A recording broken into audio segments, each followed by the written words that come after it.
Hello friends, welcome to the class. और आज हम सॉल्व करेंगे पीजीटी का पार्ट 3। ये बचे हुए क्वेश्चंस थे जो मुझे रिकॉर्ड करना था वीडियो पे, पर एक्चुअली मैं किसी काम में व्यस्त थी इसलिए मैं रिकॉर्ड नहीं कर पाई। तो आज हम बचे हुए क्वेश्चन सॉल्व करेंगे और बहुत दुख के साथ मुझे ये बोलना पड़ रहा है कि पीजीटी का एग्ज़ाम पोस्टपोन कर दिया गया है। तो अब कोई ये नहीं कह सकता कि मेरे पास टाइम नहीं है। हमें 2 महीने का करीबन 2 महीने का समय और मिल गया है, तो हम सभी को उस पर फोकस करना चाहिए और ज़्यादा से ज़्यादा प्रीवियस ईयर क्वेश्चंस लगाने चाहिए। तो स्टार्ट करते हैं। जी हाँ, सबसे पहला क्वेश्चन आपकी स्क्रीन पे, विच one of the following condition shows the least cost combination of the production factors. तीनों एक ही जैसे हैं तो इसमें तीनों ही करेक्ट होंगे। जी हाँ, ऑल ऑफ द अबव होगा। OPEC controls oil export through. ये क्या है? ओपेक आपका क्या है? कार्टेल है। जी हाँ, ओपेक आपका कार्टेल है। नेक्स्ट क्वेश्चन पे आते हैं। The main objective of the land reform was. Irrigation of land नहीं, एक्विजिशन ऑफ लैंड नहीं, रीडिस्ट्रीब्यूशन ऑफ लैंड। जी हाँ,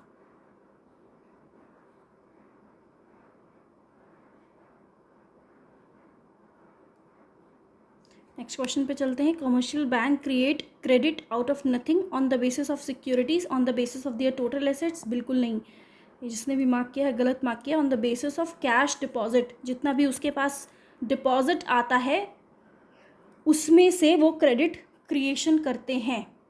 जी हाँ, नेक्स्ट आते हैं हम capital adequacy ratio. Capital adequacy ratio और capital to risk weighted asset ratio. सबसे पहला आपका होगा capital fund upon risk weighted assets multiplied by 100। When there is monopoly in labour market and perfect competition in the product market. जी हाँ, labour market है और product market है, दोनों में अलग अलग प्रकार की सिचुएशंस है। एक में मोनोपोली है, एक में परफेक्ट कंपटीशन है। The monopoly exploitation in the equilibrium situation is the difference between VMP and MRP, ARP और एमआरपी, एमडब्ल्यू और एडब्ल्यू, एमडब्ल्यू एंड एमआरपी। जी हाँ, इसका एमडब्ल्यू एंड एडब्ल्यू आंसर होगा, यानी कि marginal wage and average wage. Next आपका question है, law of variable proportions come into being when there is a fixed factor and there is a variable factor. जी हाँ, dual gap model, foreign exchange constant, saving constant. जी हाँ, speculative motive, demand for money depends upon interest rate. जी हाँ, इसमें दो और थे, डिमांड फॉर मनी में दो और मोटिव थे। एक था आपका ट्रांजैक्शनरी मोटिव, एक आपका था प्रिकॉशनरी। ये दोनों आपके किस पे डिपेंड करते थे? टोटली इनकम पे। इसको बताया कि इसने कि ये प्योरली रेट ऑफ इंटरेस्ट पे डिपेंड करता है। और तीनों की कंबाइंड डिमांड किस पे डिपेंड करती है? तीनों की कंबाइंड मनी डिमांड डिपेंड करती है इंटरेस्ट रेट पे भी और इनकम पे भी। उसके बाद जो दो इकोनॉमिस्ट आए, टॉबिन और बाउल, उन्होंने बताया कि जो ट्रांजैक्शनल डिमांड फॉर मनी है वो भी रेट ऑफ इंटरेस्ट पे डिपेंड करती है और इनकम पे भी डिपेंड करती है। हालांकि कीन्स ने ऐसा नहीं कहा था। कीन्स ने बताया था कि सिर्फ स्पेकुलेटिव मोटिव डिपेंड करता है रेट ऑफ इंटरेस्ट पे। जी हाँ, which one of the following is not an objective of monetary policy? Neutrality of money. जी हाँ, प्राइस स्टेबिलिटी, दोनों सेम बात है लगभग। Exchange rate stability, resource mobilization आपका ऑप्शन होना चाहिए गलत, यानी कि not an objective. Equilibrium is a condition where consumer gets maximum satisfaction. जी हाँ, प्रोड्यूसर गेट्स मैक्सिमम प्रॉफिट। जी हाँ, फर्म गेट्स मैक्सिमम आउटपुट। जी हाँ, all of the above answer होगा आपका। ठीक है। According to the opportunity cost theory of Haberler, full specialization occurs when production possibility curve satisfies increasing opportunity cost, diminishing returns to factor, and it is the constant opportunity cost। जी हाँ, तो इसका answer आपका होगा सी। अभी हम आपको explain करेंगे कि कैसे। एक्चुअली में 3 सिचुएशंस होती हैं, तीनों का मैं आपको ग्राफ बनवा के बताती हूँ कि कैसे ऐसा पॉसिबल है।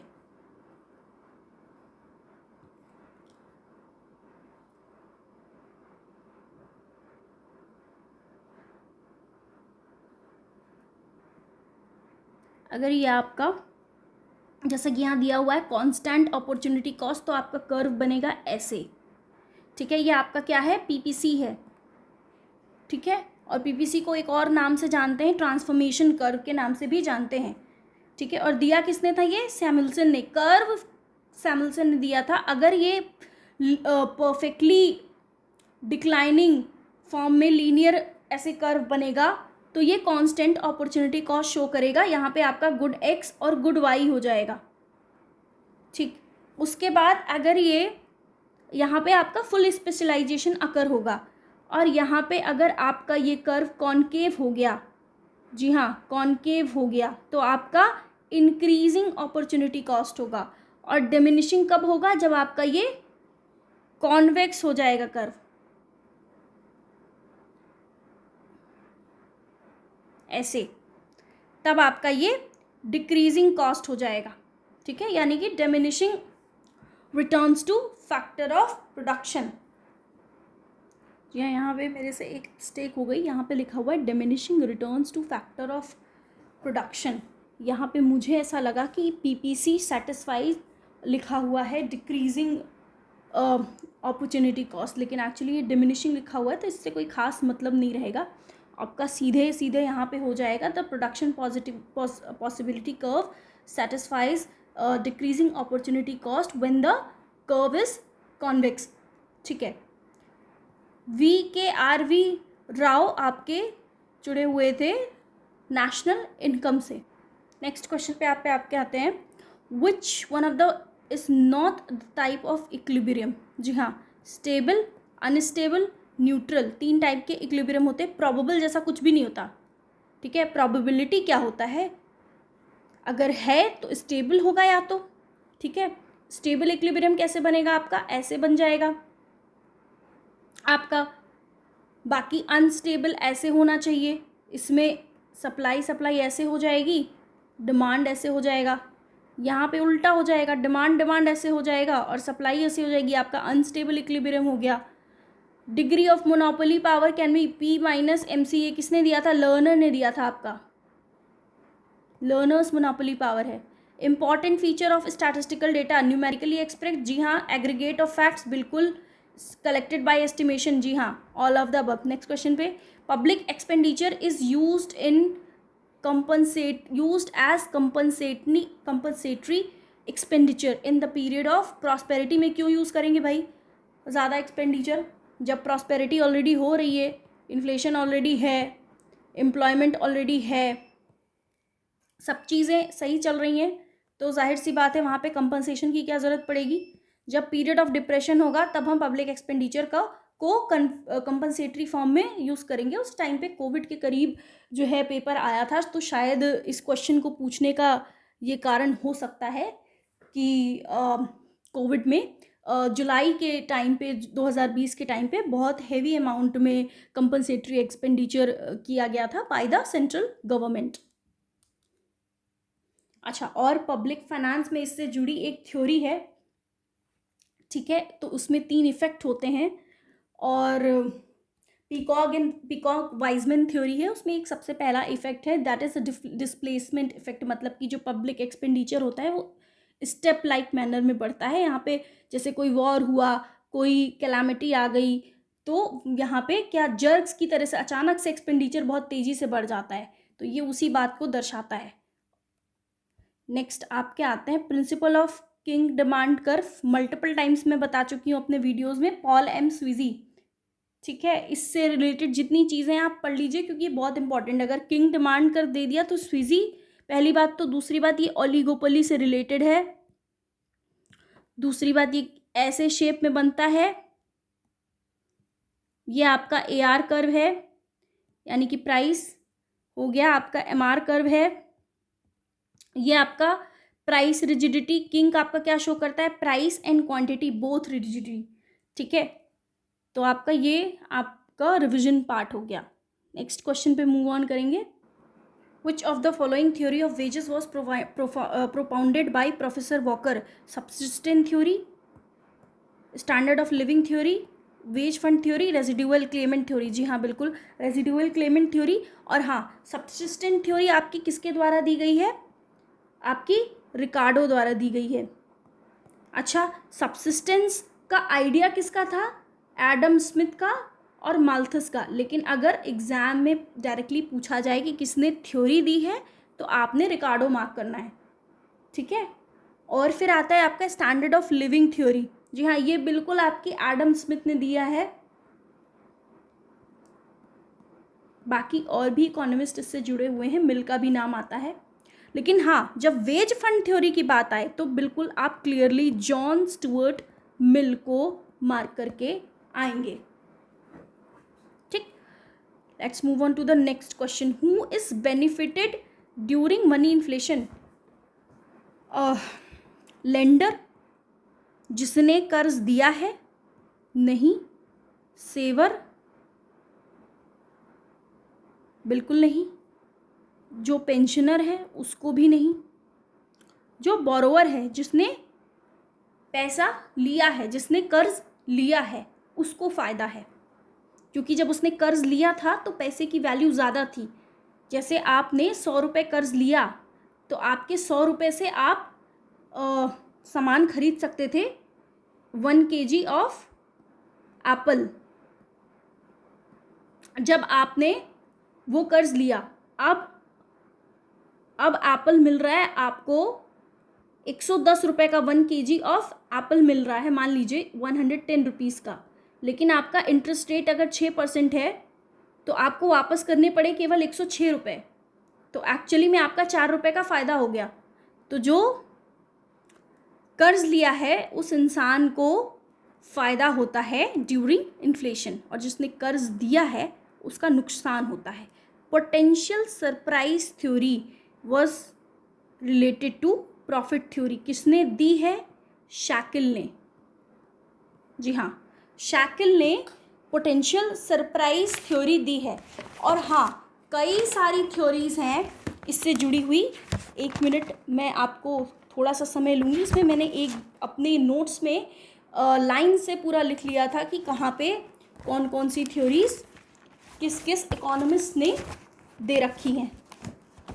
जी हाँ, तो रेंट थ्योरी ऑफ प्रॉफिट आपकी वॉकर ने दी है। डायनेमिक थ्योरी, प्रॉफिट से रिलेटेड जितनी थ्योरीज हैं आप एक जगह नोट कर लीजिए, क्योंकि इस बार अगर पिछली बार अगर शैकल पूछा था तो इस बार कोई ना कोई तो पूछ लेगा। तो डायनेमिक जब बात आए डायनेमिक थ्योरी तो आपका दिया है क्लार्क ने, J B Clark. Rent theory of profit आपकी दी है वॉकर ने। ये सब मैं प्रॉफिट की थ्योरीज बता रही हूँ। इनोवेशन किसने दिया है? ये बहुत ऑब्वियस और बहुत पूछ लेता है बार बार, शुम्पेटर। जी हाँ, रिस्क थ्योरी ऑफ प्रॉफिट किसने दी है? हॉले ने। हॉले हॉले रिस्क लीजिए। जी हाँ, नेक्स्ट आपके आते हैं अनसर्टेनिटी। अनसर्टेनिटी बियरिंग,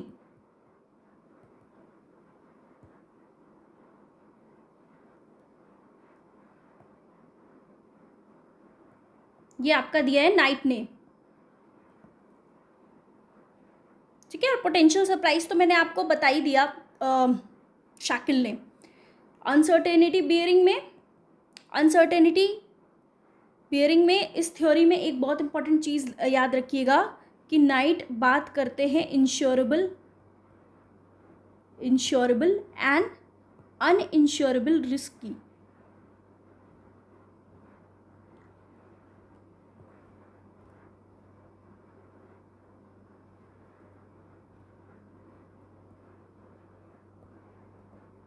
जी हाँ,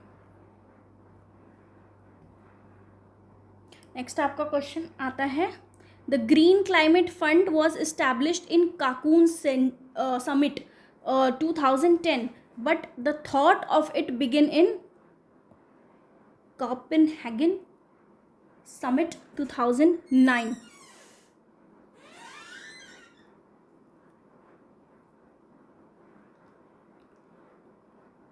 जी हाँ, one of the instrument of quantitative credit control. जी हाँ, तो ये तो बहुत इजी है, जिसने भी मार्क किया है गलत मार्क किया है। दो टाइप के क्रेडिट कंट्रोल के मेथड होते हैं मॉनेटरी पॉलिसी में, एक क्वालिटेटिव और एक क्वांटिटेटिव। तो इसमें पूछा है कि क्वांटिटेटिव कौन सा होगा। तो मॉरल प्रेशर नहीं होगा, ये क्वालिटेटिव होगा। रेगुलेशन ऑफ कंज्यूमर्स क्रेडिट, ये भी आपका क्वालिटेटिव होगा। पब्लिसिटी, ये आपका बैंक रेट से जो है ये आपका क्वांटिटेटिव मेजर है। In India highest share in power generation is from thermal. जी हाँ, ताप, कोयले से बनने वाली। सबसे ज़्यादा ऊर्जा हम किससे बनाते हैं? थर्मल पावर से। According to the Dalton which form of taxable capacity is useful. जी हाँ, डाल्टन बोलते हैं एब्सोल्यूट टैक्सेबल कैपेसिटी एक आइडियलिज्म है, इसके जैसा कुछ होता ही नहीं है। रिलेटेबल टैक्सेबल कैपेसिटी हाँ होती है। In economics problem of choice arises.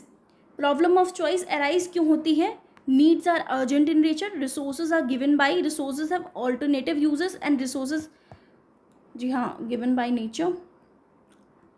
क्योंकि रिसोर्सेज के कई सारे प्रयोग हैं, इसलिए हमें चॉइस की। Trade cycle is a pure monetary phenomena. जी हाँ, Hawtrey trade cycle very easy. Schumpeter ने कौन सा दिया था? इनोवेशन वाला। ठीक है, नेक्स्ट मूव ऑन करते हैं नेक्स्ट पेज पे। नेक्स्ट क्वेश्चन आपका, कोशिश करेंगे इसको हम एलिमिनेशन से सॉल्व कर दें। परचेजिंग पावर थ्योरी आपकी गुस्ताव कैसल ने दी है, नायरू आपका दिया है मिल्टन फ्रीडमैन ने। रिलेटिव इनकम हाइपोथेसिस आपकी जेम्स ड्यूशनबेरी ने दी है। कैपिटल स्टॉक एडजस्टमेंट आपका मैथ्यूज ने दिया है। तो आपका क्या है ऑप्शन, क्या बन रहा है? सेकेंड 1 4 3। देखिए इसमें नीचे है कोई, सेकेंड 1 4 3, जी हाँ बिल्कुल है। Which one of the following is not true for Cobb Douglas. ये एकदम सही एक्सप्रेशन है। Constant return to scale, Euler's theorem भी सेटिस्फाई होता है। Elasticity of substitution is equal to 1 होता है। तो ये आपका गलत हो गया, यानी कि ये आपका सही है, नॉट ट्रू पूछा हुआ था। नेक्स्ट आपका मल्होत्रा कमेटी आपकी किससे रिलेटेड है? इंश्योरेंस सेक्टर से। जी हाँ, और एग्रीकल्चरल टैक्स से रिलेटेड कौन सी कमेटी है आपकी? राज कमेटी। ठीक है, सिख इंडस्ट्रीज से रिलेटेड आपकी कौन सी कमेटी है?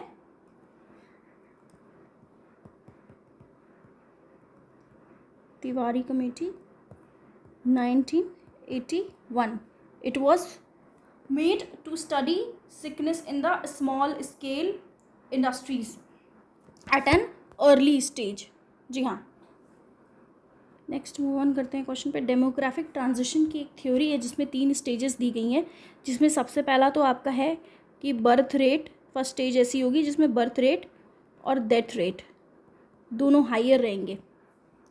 ठीक है, फिर सेकेंड स्टेज आपकी आती है जहाँ पे बर्थ रेट तो अभी भी आपकी हायर है, लेकिन आपकी डेथ रेट स्लो हो गई। थर्ड स्टेज आपकी आती है जिसमें आपका बर्थ रेट भी लो हो जाएगा एंड डेथ रेट भी लो हो जाएगा। तो ये आपका है shift from the condition of high birth and high death to low birth and low death, यानी कि आपका थर्ड स्टेज फर्स्ट स्टेज से लेकर थर्ड स्टेज तक का ट्रांजिशन है। A country can improve it's balance of payment by devaluation when the elasticity of demand and export is greater than unity। जी हाँ, ये आपका मार्शल एंड लर्नर कंडीशन है। अगर elasticity of export plus import will be greater than unity, then the devaluation will be successful। and if the elasticity of export plus elasticity of import and will be equal to the unity, there will be no change in the situation। when the elasticity of export plus elasticity of import will be less than 1, then the situation, this will not improve the situation. This will worsen the situation of the BOP. Let's move on to the next question. ये आपका हो गया D, यानी कि आपका rank का formula है और कोरिलेशन में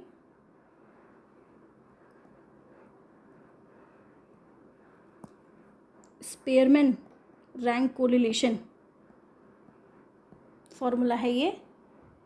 और डी आपका डिफरेंस इन टू रैंक्स बताता है। Tariff is not the tool for protection, decrease in imports, exchange rate stabilisation और द बैलेंस ऑफ। तो it is definitely the tool to correct balance of payment. It is definitely tool to protect the infant industries or domestic industries. And if there is increase in tariff, definitely there will be decrease in imports. But ये जो last option है आपका exchange rate stabilization, इसका कोई खास इससे वास्ता नहीं है। नेक्स्ट मूव ऑन करते हैं। Which one of the following is not the characteristic of indifference curve. जी हाँ, पहले वीडियोस में मैं आपको सबसे पहला मैंने शायद जो वीडियो बनाया था GIC वाला, उसमें सबसे पहले आपको मैंने IC कर्व के बारे में, उसकी प्रॉपर्टीज़ के बारे में बहुत डिटेल में बताया था। जी हाँ, तो सीधे देखने से ही पता चल रहा है falling from left to right ऐसे, should not touch the axis. जी हाँ बिल्कुल, नेवर इंटरसेक्ट ईच अदर, ऐसे नहीं बनते हैं कभी भी। तो ये तीनों तो सही है, वर्टिकल लाइन जैसा कुछ नहीं होता है। तो नेक्स्ट मूव ऑन करेंगे। ये तो बहुत इजी क्वेश्चन है। Which one of the following, ये आपका यूपी हायर एजुकेशन AP में भी ये क्वेश्चन आया था। विच one of the following equation does indicate the correct relationship among mean, median and mode. ये आपका गलत है, ये भी आपका गलत है। z is equal to 3m - 2x bar, ये आपका होगा। यहाँ पे z आपका मोड है, ये आपका मीडियन हो गया, ये आपका क्या हो गया, मीन हो गया। जी हाँ।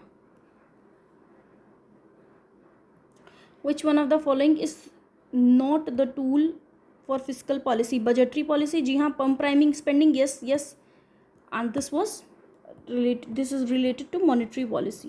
So this one is only not related to the fiscal policy, hence the answer will be the last one, the bank rate policy. What are the objectives of taxation? Taxation is a necessary payment, regulatory of the economy, increase of production, balance in economy. तो इसका objective होगा आपका correct answer regulatory of the economy. ये तो आपकी definition हो गई, objective थोड़ी ना हुआ।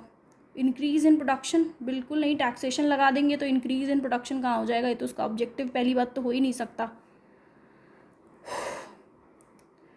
बेसिक ऑब्जेक्टिव ही यही है टैक्सेशन का कि गवर्नमेंट क्या करती है, टैक्सेशन जब लगाती है यानी कि फिस्कल पॉलिसी के द्वारा, तो वो आपको आपके कंजम्पशन को, आपके इन्वेस्टमेंट को इफ़ेक्ट करना चाहती है, यानी कि आपके इकोनॉमी में डिफ्लेशन या फिर इन्फ्लेशनरी कंडीशन को कंट्रोल करना चाहती है, तो ये या रेगुलेट करना चाहती है, यही बेसिक पर्पज़ है। तो रेगुलेटरी ऑफ द इकोनॉमी होगा। विच of the following is not the component of HDI? Life expectancy है, पर कैपिटा इनकम भी है, लिटरेसी रेट भी है, इन्फेंट मोर्टालिटी रेट नहीं है। नीति आयोग 1 जनवरी 2015 इसको रिप्लेस करके बना था, प्लानिंग कमीशन को। कैसी बॉडी है ये नीति आयोग, कैसी बॉडी है, आप कमेंट सेक्शन में बताएंगे। It is a think tank, ठीक है। अपॉर्चुनिटी कॉस्ट हैबरलर, मार्शल ने क्या दिया है, मार्शल एंड एजवर्थ ने आपका दिया है ऑफर कर्व। JS मिल ने क्या दिया है, हेक्सर रोलिन ने आपकी दी है थ्योरी फैक्टर एंडोमेंट थ्योरी, ठीक है। और इसको ऑपोजिट खंडन किसने किया है, लियोन्टिफ पैराडॉक्स नहीं, इसका क्या नाम था, मेरे दिमाग से उतर गया। जी हाँ, मैंने एक बार कंफर्म किया और ये हाँ लियोनटिफ पैराडॉक्स ही है। जी हाँ, लियोनटिफ पैराडॉक्स। और आपकी जेएस मेयर का है कि ऑफर कर्व एनालिसिस का इस्तेमाल करके कौन सी थ्योरी दी थी आपकी? International theory of reciprocal demand.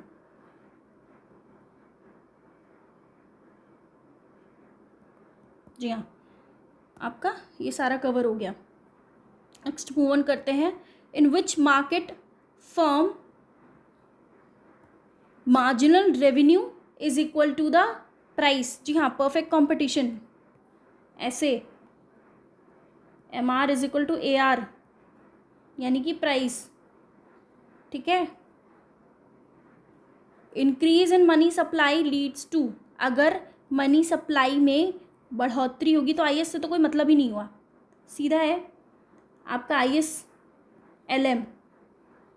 ठीक है, मनी सप्लाई बढ़ी तो राइट वर्ड शिफ्ट होगा। जी हाँ, तो ये आपका LM2 हो गया, rightward shift. Year of great divide 1921। Broad money is measured M3 आपका है। नैरो मनी कौन सा है आपका? M1। ठीक है, मॉनिटरी बेस आपका क्या है या मॉनिटरी एग्रीगेट आपका M0 है। नेक्स्ट मूव ऑन करते हैं। Open market operation, purchasing and sale of securities by RBI, straight forward.